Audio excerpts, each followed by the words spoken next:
This story was submitted by Tammarron.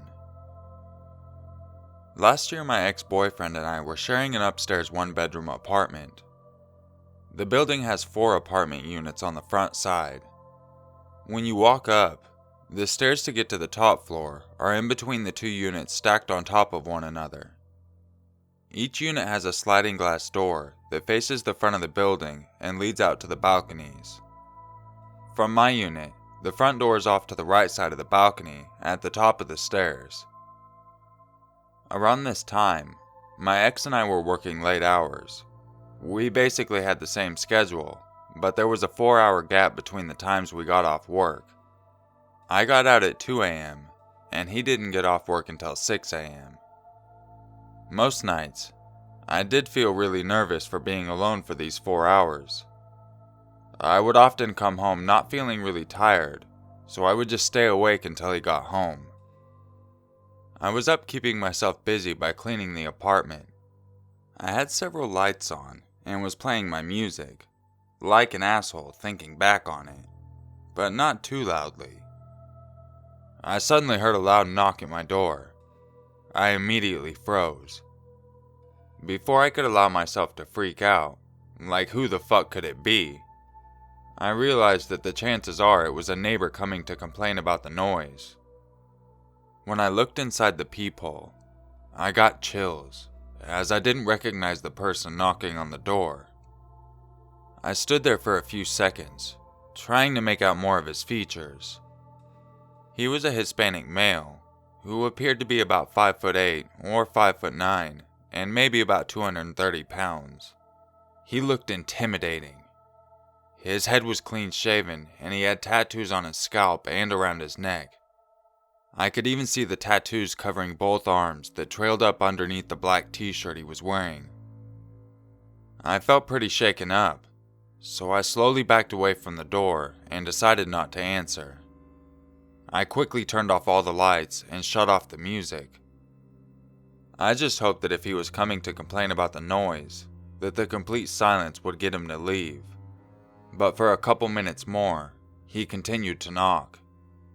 It felt like he was at my door for an eternity. After he finally left, I just left everything off and went to bed. My boyfriend got home and I told him everything that happened. We both just shrugged it off and went to sleep. At about 3 p.m. the next day, we were still asleep until we both awoke to a loud knock at the door. My boyfriend got up quickly and raced to the door. Because I had told him what had happened, he was slightly on edge and took his gun with him. First he checked the peephole, and then slowly opened the door. When the door cracked open, I saw that it was the same guy from earlier. I felt weirded out and stood a couple of feet behind him in the doorway of our bedroom, trying to listen into the conversation they had. I couldn't make out anything they were saying, so I just got back in the bed and waited until he returned. He talked with the guy for about 15 minutes until he finally came in the room. His demeanor seemed pretty calm, but I still got a feeling that something was wrong. What he told me gave me chills and a whole mixture of feelings. He said that the guy claimed to be our downstairs neighbor. He said that earlier that morning when he came to knock at our door, he was trying to warn me. He said that he had been on the couch in his living room watching TV. He for some reason shifted his gaze at the patio door and had seen a man standing on the ledge of the wood paneling. He said that the guy had been standing on the ledge, reaching up to my balcony. The creep was peering over looking at my sliding glass door. He had been watching for a couple of minutes and then started trying to lift his weight up to climb over onto my balcony. I guess when my neighbor saw this, he got up and went to his door and spooked the guy. The weird part was that instead of speeding off, the neighbor said the guy just casually jumped down, reached for his cell phone, and called someone as he walked off slowly. He told whoever was on the other line to come pick him up. Then he disappeared. I felt different things after being told this. The first feeling I got was complete vulnerability. I was finding it difficult to process the idea that someone had just been watching me, and I had no clue. The second feeling I got was guilt. I felt guilty for thinking that the person whose intentions were to protect me was possibly someone that meant to cause me harm. I thanked that person that day for looking out for me, and have been doing so in the back of my mind ever since. Since that happened, I have changed my curtains to blackout ones that are impossible to see through when they are drawn. Because I live alone again, I still naturally get that feeling of vulnerability. I am often paranoid, and think, what if that creep ever tries to come back? What if something like that ever happens again? And the worst thing I ask myself, what if my downstairs neighbor hadn't been awake or seen him?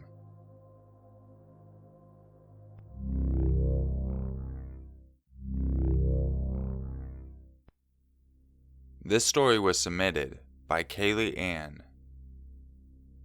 I'm a female. I'm now 29, but when I was 17, after dislocating my knee 4 times, surgeons decided I needed an operation to figure out what was happening and how to fix whatever was wrong.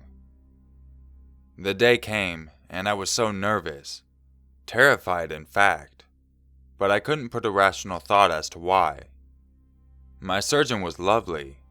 I'll always remember his name, Dutta.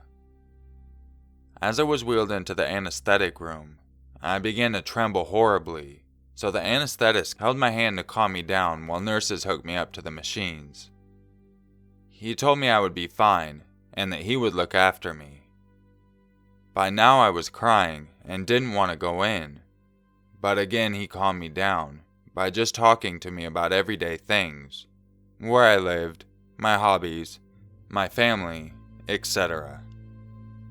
He was still holding my hand when he inserted the cannula and asked me to count back from 10. I didn't get to 7, but as I dropped off, I heard the machine starting to beep an alarm. I didn't really have time to think about it before I was under. I woke up fighting nurses, screaming, and in a lot of pain, but not in my knee area. That felt fine, and it immediately struck me as very odd. Surely it should be my knee hurting like hell, not my stomach, ribs, and chest. The anesthetist came over and stroked my hair. He told me I was safe, and that he looked after me like he said. He also said, "It's good to have you back." I was confused and scared. It wasn't until 2 days later that we found out fully what had happened. My blood pressure had dropped to almost nothing while they were operating. It had been very low when I went in, which is why the machines were making noise as I went under. It then dropped to nothing, and I was clinically dead for over 6 minutes, twice during the operation. They got me back, obviously, both times in under 8 minutes, using a defib machine. What is really terrifying is I didn't see a bright light, and I didn't see anyone to welcome me. I remember this clearly. I woke up after the operation, fighting and screaming at the nurses, trying to pull out the cannulas and an oxygen mask. I don't know what I saw, but I know that whatever it was wasn't nice, and I never want to experience it again.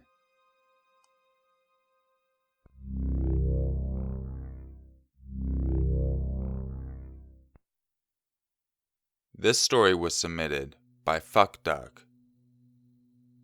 So this happened to me this summer. Me and 2 other friends, Mason and Steve, like to sneak out on hot summer nights to escape the heat in our houses. Normally we just stay outside one another's house, but on this night, we decided to walk the old dried up riverbed behind the gated community we lived in. The river led to a golf course and the bottom of a freeway. Don't get me wrong, we had doubts on whether we should do it or not. Us 3 being trained fighters, we thought that if we encountered anyone, we'd be able to fight them off. But what we came across that night would bring anyone to tears. A couple of hours after dusk hit, Mason and Steve came to my window, as usual, and we headed out. I had grabbed a bat just in case we came across a wild animal. We hopped the fence and we were on our way to the golf course. Upon arrival at the golf course, Mason suggested we head back and just hang outside his house. In my head, I thought the same, but Steve, trying to be the tough guy, as always, told Mason to stop being a pussy and to at least get to under the freeway. Mason reluctantly agreed. Once we got to the freeway, that's when I wished I had spoken up and agreed with Mason about just turning back. Upon arrival, we heard the voices of a group of people singing in a language none of us could understand. It frightened all three of us, but we wanted to know what it was. We continued on the river, and what we came upon still haunts all three of us today. We saw a group of Satan worshippers around a fire. One of them had on the head of a goat, while the rest just had on black hoodies. We were so terrified that we turned back and walked away as quietly as possible, without looking back. Steve, never keeping his word, turned around and quietly whispers, "Guys, look." As I turned around, my heart just stopped, and I came to tears, frozen in place. The guy that had the goat head was staring directly at us. That's when we also noticed that the rest of the people with the hoodies were gone, nowhere to be seen. I looked over to Steve and Mason, who were in tears as well. We nodded at each other and began to run. Running on sand alone slowed me down, but carrying a bat slowed me down even more, so I dropped it and left it behind. To the side of us, in the trees, we heard leaves and twigs snapping. We knew it was the people in the hoodies chasing us, so we ran like never before. Instead of going directly back to our houses, we ran through the golf course and across the street to where my girlfriend lived. I knocked on her window and woke her up. She was shocked to see me, Steve, and Mason crying. Her father came barging into her room furious, but once he saw all three of us were in tears, he immediately calmed down and asked what was wrong. We told them all about it, and they were in shock. The next day, we all returned to the scene along with my girlfriend and her father to find the bat in the middle of the fire pit, not burned at all, but with mysterious writing on it. We buried it and vowed never to return to the scene. I'm still terrified to this day. What if they would have caught us? Would they have killed us and sacrificed us to Satan? I will never forget the look of the goat-headed guy.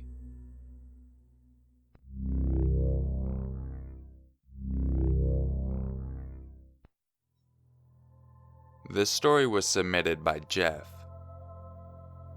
I'm 28 years old, and my mother and I were on a road trip to the coast of Oregon, and she told me this story.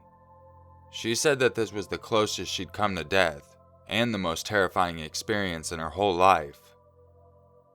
My mother is Hispanic, and grew up with her hippie mother and two brothers on a mountain range near Willits in Northern California. My mom was growing up in the 70s, and was mainly living up there so her mom could grow and smoke pot without getting caught. My mom said that nearly everybody on the mountain grew pot. This is where the real story starts. There was a group of about 6 kids, ranging in age from 14 to 19. These kids were stealing people's pot plants, vandalizing, and one of them, who was 18, tried to come on to my 14-year-old mother. To sum it up, they were causing trouble. My mom's brother Ben had a friend who I'll call Randy. Randy was a fairly good kid. That was, until he suddenly joined the group of troublemakers on the mountain. For a while, their crimes on the mountain ramped up. One day, my mom's brother Ben got a call from one of the kids. They invited him to come out to one of the abandoned and rotting houses at the edge of the forest and get high. He agreed, but was babysitting my mother, who was younger than him, and would be forced to take her with him. It was a 4-mile hike, and by the time they got there, it was dark. They were creeping through the bushes, and by this point, my mom was very scared of what might happen.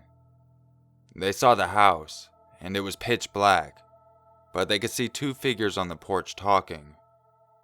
My mom says to this day, she's never seen her brother run so fast in her whole life. He took off as quick and as quietly as he could. He gripped my mother's arm and dragged her along until they were nearly a mile away. Ben stopped running and was sitting down to catch his breath. My mom was pissed and confused and asked him why the hell he did that. He paused before saying that he had clearly heard them say, "So when we get him, we grab him, right?" The other figure replied with something along the lines of, "This will definitely clear up our debt. Imagine if he brings his little sister or brother. I know they'd go for a lot." Ben told this story to my mother, and they were both very shaken. They went back to their house and locked all of the doors and got no sleep at all. They never got another call, or even spoke to the group, or Randy ever again. Over the years, they began to think that it might have been a prank. That was, until they heard the news 14 years later when they were adults. The police had dug up Randy's corpse near the base of the mountain. One of the kids, now an adult, confessed to the murder and said that him and 5 others were going to sell him to a drug dealer 2 towns over in exchange for 15 pounds of weed, and had accidentally killed him when he fought back. This drug dealer had connections to a South American human trafficking ring. When my uncle heard the news, he understood that night, he almost got him and his sister sold into the slave trade, or worse. All of the men who partook in the murder are facing 25 through 50-year sentences. My mom said that my father and grandmother are the only ones who have heard this story. And now you.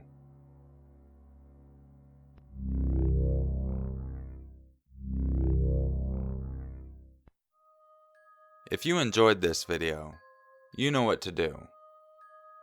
So this last story in here that takes place around Willits, Northern California, that's actually not too far from where I was born and raised.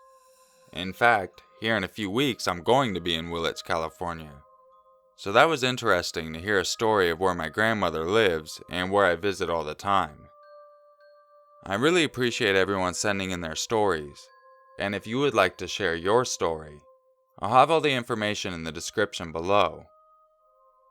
I've also updated my About page with their current P.O. box if you would like to write me.